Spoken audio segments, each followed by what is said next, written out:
تاجدار حرم اے شہنشاہ دی، تاجدار حرم اے شہنشاہ دی، تم پہ ہر دم کروڑوں درود و سلام ہو نگاہ کرم ہم پہ۔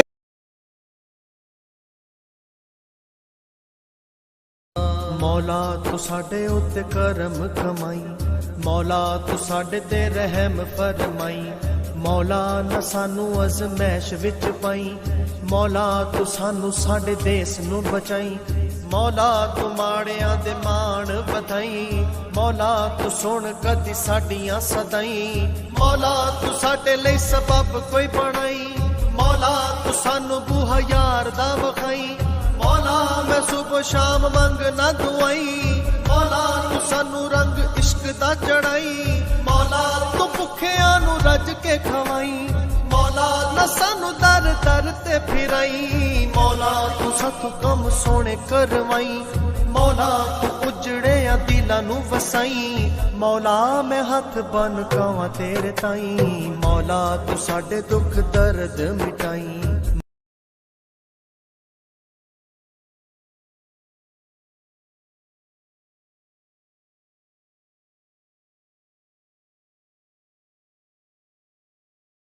جب خبر ملی کہ حضرت علی کی والدہ وصال کر گئیں تو حضور رونے لگے، فرمایا وہ علی کی نہیں، وہ تو میری ماں تھی۔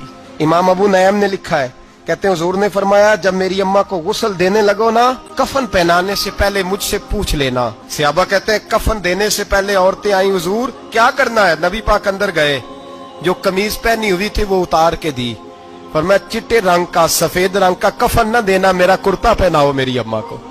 حضور نے کفن دیا۔ حضرت ابو ذر غفاری فرماتے ہیں جب جنازہ پڑھ لیا نا تو نبی پاک فرمانے لگے قبر صحیح بنائی ہے تم نے؟ حضور صحیح بنائی ہے۔ فرمایا نہیں لگتا نہیں۔ فرماتے ہیں یہ کہتے کہتے میرے نبی قبر میں اتر گئے۔ میں نے کہا علی کی اماں رب تجھ سے کیا حساب لے گا، ساری رحمتیں تو پہلی تیری قبر میں آ گئی۔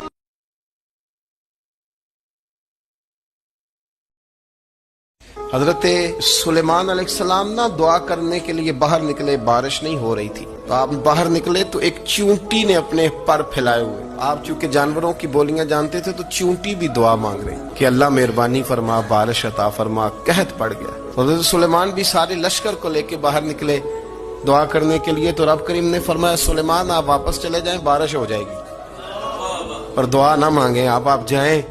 حضرت سلیمان نے عرض کی مالک دعا تو مانگ لینے دے، بارش کا تو نے فیصلہ کر لیا، تو دعا تو عبادت ہے۔ تو رب کریم نے فرمایا نہیں آپ جائیں۔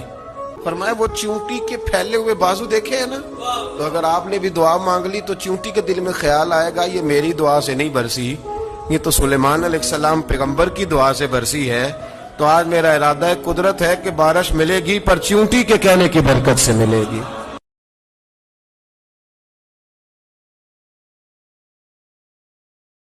حضرت عمر کا زمانہ ہے، مسجد میں عورتیں بھی نماز پڑھنے آتی ہیں اور مرد بھی نماز پڑھنے آتے ہیں۔ ایک خوبصورت عورت کا راستہ ایک نوجوان لڑکا روکتا ہے۔ ایک دن اس نے دیکھا، ایک دن روک کے کہا تجھے مسئلہ کیا ہے؟ اس نے کہا کہ میں تیرا چاہنے والا ہوں۔ اس نے کہا کہ میری چاہت ڈیمانڈ جو کروں گی پوری کر دو گے؟ اس نے کہا آسمان سے تارے بھی توڑ لو۔ اس نے کہا بس میری یہ خواہش ہے 40 دن حضرت عمر کے پیچھے نمازیں پڑھ لو، اس کے بعد 40ویں دن کی آخری نماز کے بعد یہاں میں منتظر ہوں گی تیری اور تیرا انتظار کروں۔ 40 دن نمازیں چلتی رہی، پھر عمر کا لہجہ اور من کے روگ نہ دھلے اور من میں نور نہ اترے۔ 40ویں دن کی آخری نماز کے بعد وہ گردن جھکا کے جا رہا تھا، لڑکی اسبِ وعدہ کھڑی تھی، کہا گزر رہے ہو؟ میں اسبِ وعدہ کھڑی ہوں۔ کہا کھڑی رہو۔ عمر نے دل کا تعلق